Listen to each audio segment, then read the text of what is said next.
ஒரே நாடு ஒரே தேர்தல் என்ற பேரில் மொத்த இந்தியாவை சீர்குலைக்கிற முயற்சியில் இறங்கிட்டு இருக்காங்க.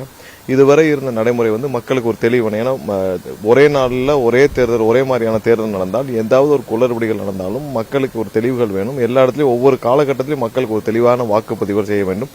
எல்லாத்துக்கும் ஒவ்வொரு காலக்கெடு வேண்டும். ஸோ இது எல்லாம் இதுக்கு முதல்ல தேர்தல் ஆணையம் ப்ரிப்பேராக இருக்கணும், மக்கள் ப்ரிப்பேராக இருக்கணும். இப்போ இருக்கிற நடைமுறையில் எந்த ஒரு பிரச்சனையும் இல்லை, அது சுமூகமாக தான் இருக்குது. ஏன்னா மக்கள் ஒவ்வொரு காலகட்டத்திலும் ஒவ்வொரு நாடாளுமன்றத்திற்கு ஒரு மாதிரியும் மாநில தேர்தலுக்கு ஒரு மாதிரியும் தான் வாக்களிச்சுட்டு வராங்க.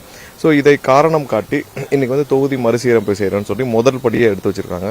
இதில் ஒரு பெரிய அநீதி இழைக்கப்படுது. என்னன்னா, தென் மாநிலங்களுக்கு இப்போ சதர்ன் ஸ்டேட்ஸ் தென் மாநிலங்களுக்கு எல்லாத்துக்கும் பிரதிநிதித்துவம் மிகவும் குறைக்கப்பட்டு வரும் செய்திகள் முழுவதும் அப்படி தான் வருது.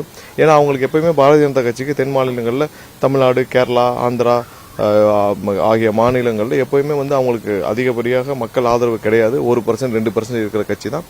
அதனால் அவர்களால் இங்கே ஜெயிக்க முடியாத காரணங்களால் இங்கே பிரதிநிதித்துவத்தை குறைத்து விட்டு வட மாநிலங்களான இப்போ உத்தரப்பிரதேச, மத்திய பிரதேச போன்ற மாநிலங்களில் அதிகமான தொகுதிகளை ஒதுக்கி இதன் மூலமாக ஒரு 30% மட்டுமே தென் மாநிலங்களுக்கு இருக்கும் பட்சமாக மீதி 70% வட மாநிலங்களுக்கு இருக்கிற மாதிரி பார்த்து கொண்டு அவங்க எப்பயுமே நாட்டை அவர்களுடைய கண்ட்ரோலில் வச்சிருக்கணும் அப்படின்ற ஒரு குறுகிய மனப்பான்மையோடு செயல்பட்டு வராங்க.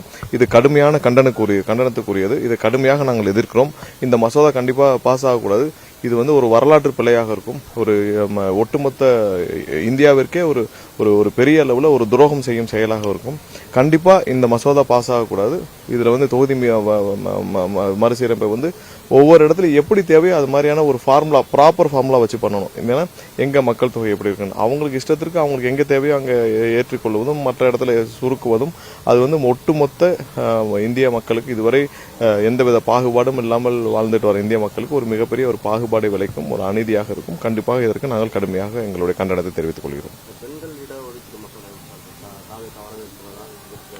இல்லை, அது அவங்க இன்னும் முழுசாக அவங்க என்னென்ன பண்ண போகிறாங்கன்னு சொல்லலை. கண்டிப்பாக இது ஒரு பெண்களுக்கான வளர்ச்சி சம்மந்தப்பட்டதாக இருந்தால் அதை நாங்கள் ஆதரிக்கலாம். பட் அதே நேரத்தில் இவங்க வாக்குக்காகவும் இவங்க மதம் சார்ந்த வகையிலும் அதில் சாயம் பூச நேரத்தால் கண்டிப்பாக நாங்கள் எதிர்ப்போம்.